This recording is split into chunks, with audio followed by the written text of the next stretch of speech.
un sujet chaud aujourd'hui. Est-ce que je devrais tout dire ce que je pense? Qu'est-ce que vous faites dans votre réalité? Est-ce que vous êtes du genre à exprimer tout ce que vous ressentez, tout ce que vous pensez, ou vous vous retenez? Il y a fort à parier que ça dépend du contexte, ça dépend aussi des gens avec lesquels vous êtes. Observez qu'il y a des gens avec lesquels on se sent en sécurité. Donc, naturellement, quand on est en sécurité, on va avoir tendance à exprimer ce que l'on pense et ce que l'on ressent. La communication commence par la sécurité. Le cadre sécuritaire est essentiel, c'est l'une des premières choses que j'enseigne. Lorsque je communique avec une ou des personnes, je dois me sentir en sécurité et les gens aussi doivent se sentir en sécurité.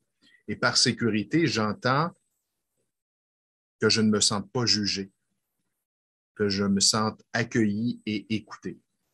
Si je ne me sens pas en sécurité, je vais avoir de la difficulté à me laisser aller. Et la même chose pour mon interlocuteur.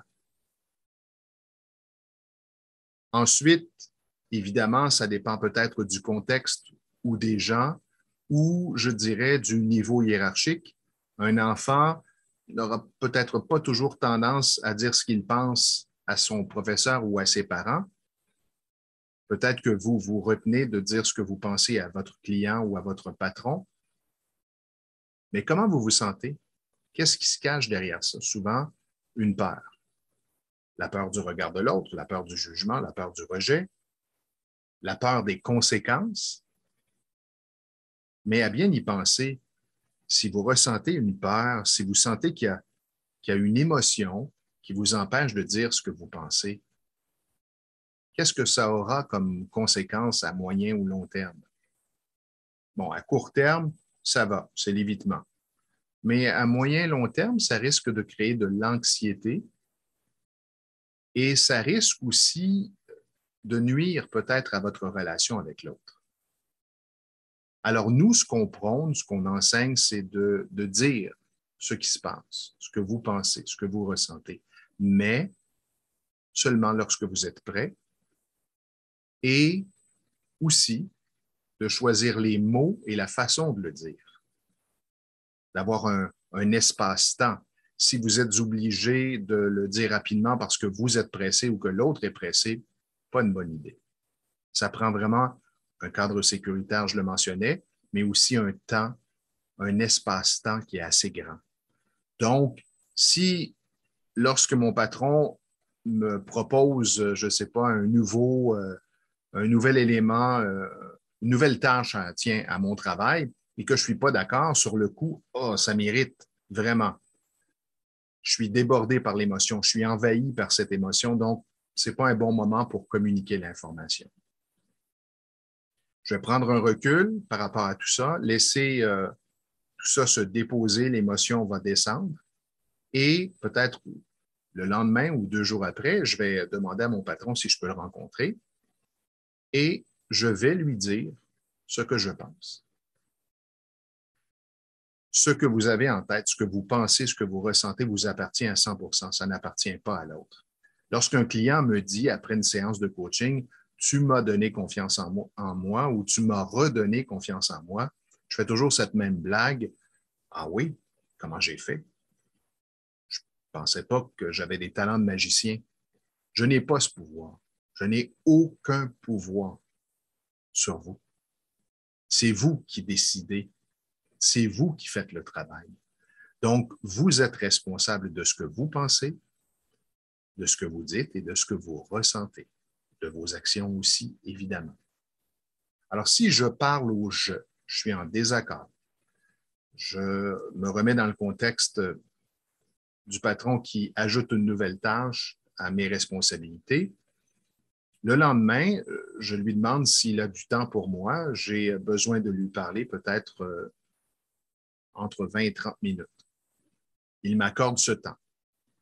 Alors, dans ma tête, bon, je me prépare, je prépare. Mon objectif, c'est de lui exprimer que je suis en désaccord avec sa proposition. Et mon émotion, elle est encore là, mais elle est beaucoup moins intense que la veille. Alors, je rencontre mon patron et je m'exprime au jeu.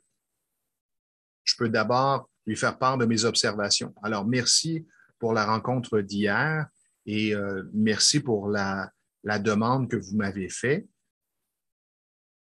Bon, sur le coup, j'ai été un peu surpris, donc je ne me suis pas exprimé, mais j'ai pris un recul, j'ai pris le temps de réfléchir à tout ça, d'évaluer. Et aujourd'hui, je souhaitais vous faire part de ce que je pense de la demande et de comment je vois la situation. Et vous parlez au jeu. Donc, vous n'attaquez pas l'autre et vous exprimez comment vous vous sentez, comment vous percevez les choses, et puis que vous n'êtes pas d'accord ou à l'aise avec ça. Et ensuite, l'autre va exprimer, lui, comment il reçoit votre message et vous allez évoluer tous les deux et vous retrouver quelque part au centre. Du moins, c'est ce que je vous souhaite. Si l'autre est fermé, ben là, c'est autre chose. Il n'y a pas vraiment de communication si l'une des deux parties est fermée. On va se buter un mur, exactement comme si vous arrivez chez quelqu'un, que vous cognez à sa porte, que vous sonnez à sa porte et que la porte demeure fermée. Il n'y a pas vraiment de contact qui se fait avec l'autre. Mais disons que vous vous donnez de bonnes chances. Mais surtout, le plus important, et c'est le but de cette capsule aujourd'hui, c'est que vous vous libérez. Vous êtes authentique. Vous êtes vrai avec vous-même, avec ce que vous pensez et ce que vous ressentez. L'alignement est important. Ce que je pense, ce que je ressens et ce que j'exprime, est-ce que c'est bien aligné? C'est ce qu'on appelle, nous, la congruence. S'il n'y a pas de congruence, il y a un inconfort. Et s'il y a un inconfort, c'est comme s'il y avait un non-respect. Non-respect de vous envers vous. Et comme la communication commence par soi, il est donc important d'être à l'écoute de ce qui se passe, de ce que vous ressentez ou de ce que vous pensez, puis ensuite de choisir à quel moment vous l'exprimez à votre interlocuteur. Il m'est arrivé à plusieurs reprises de vivre l'expérience. Parfois, devant des groupes, tiens, je vous raconte une anecdote. Un jour, je donne des cours de communication à des étudiants de secondaire 5 dans un collège privé. Et à mon tout premier cours, je suis un peu déboussolé par l'attitude des jeunes qui sont turbulents en classe, qui posent des questions, qui sont à la limite un peu irrespectueux. Et je me sens désarçonné tellement que je ne sais pas quoi dire. Je suis bouche bée. Alors, je vis l'expérience dans les meilleures circonstances. Et après ce cours, je me dis non, je n'étais pas à l'aise du tout, je ne suis pas bien. Alors, au cours suivant, ma stratégie a été de l'exprimer. Alors, quand la cloche a sonné, et non l'inverse, les jeunes étaient installés, j'étais devant la classe et je ne disais pas un mot, je les regardais. Je les regardais avec un demi-sourire. Je leur ai dit bonjour, puis je leur ai dit, est-ce que vous m'autorisez à vous dire ce que je pense? Alors, la réponse était mitigée. Éventuellement, j'ai reposé la question et tout le monde a répondu oui. Parfait. J'ai vécu un premier cours avec vous la semaine dernière et je ne me suis pas senti bien du tout. Je ne me suis pas senti respecté. Et voici pourquoi. J'ai exprimé. Ensuite, j'ai fait une demande. Voici comment je souhaiterais que ça se passe. Maintenant, à vous de vous exprimer. Comment vous ressentez? Comment vous percevez mon message? Bon, certains ont exprimé leur point de vue qui divergeait du mien, mais éventuellement, on a trouvé un terrain d'entente. Et à partir de là, ça a été réglé. Bon, il y avait des petits ajustements. C'est comme ça dans les relations humaines, de temps en temps, à apporter.